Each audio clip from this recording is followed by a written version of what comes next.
Hello and welcome back to Craftora.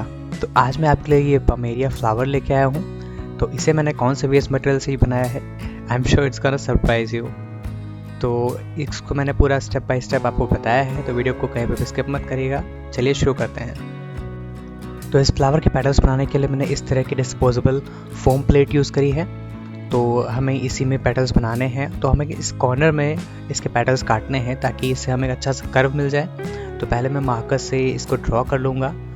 तो ये आपको आइडिया देने के लिए मैं यहाँ पे ड्रॉ कर रहा हूँ कि मैंने इस तरह से पेटल काटे हैं, और ये साइड में काटेंगे तो हमें एक कर्व मिल जाएगा। तो इस तरह से आप देख सकते हैं हमें एक कर्वी शेप मिल चुकी है। अभी मैंने यहाँ पे क्रोम एक्रेलिक कलर लेके इस तरह से इसमें ब्रशिंग कर दी है। तो हमें इसी तरह से 5 पेटल्स यूज बनाने होंगे एक फ्लावर के लिए। तो मैंने यहाँ पे 5 पेटल्स बना लिए हैं, और अभी बारी है इन्हें फिक्स करने की।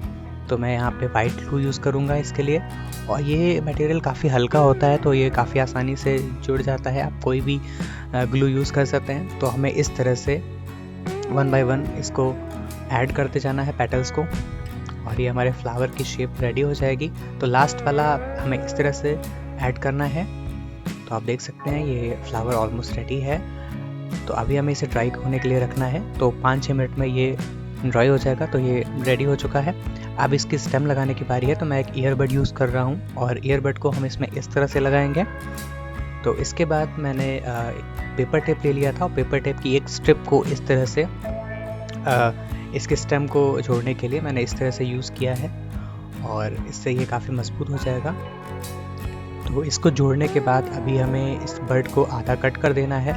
तो मैं एक कैंची की हेल्प से इसको कट कर रहा हूँ, और मुझे लंबी स्टेम चाहिए। तो मैं यहाँ पे एक वायर यूज़ कर रहा हूँ, क्राफ्ट वायर है ये, और हमें इस तरह से इसमें इस वायर को फिक्स करना है। उसके बाद पेपर टेप की हेल्प से मैं इसको पूरा स्टेम को कवर कर दूँगा। आप चाहें तो ग्रीन टेप भी यूज़ कर सकते हैं।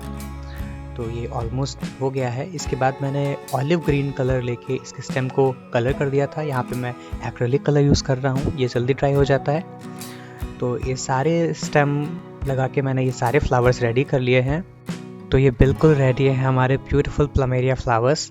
तो अगर आप ऐसे फ्लावर्स मार्केट से परचेस करेंगे तो आपको बहुत महंगे मिलेंगे, पर हमने सिर्फ घर के कुछ फेस मटेरियल का यूज़ करके इतने ब्यूटीफुल फ्लावर्स बना लिए हैं। तो अगर आपको इसी तरह के क्राफ्ट देखना अच्छा लगता है तो मेरे चैनल को सब्सक्राइब ज़रूर कीजिएगा, और अगर वीडियो पसंद आया हो तो इसे लाइक किए बिना बिल्कुल मत जाइएगा। Thank you so much for watching this video.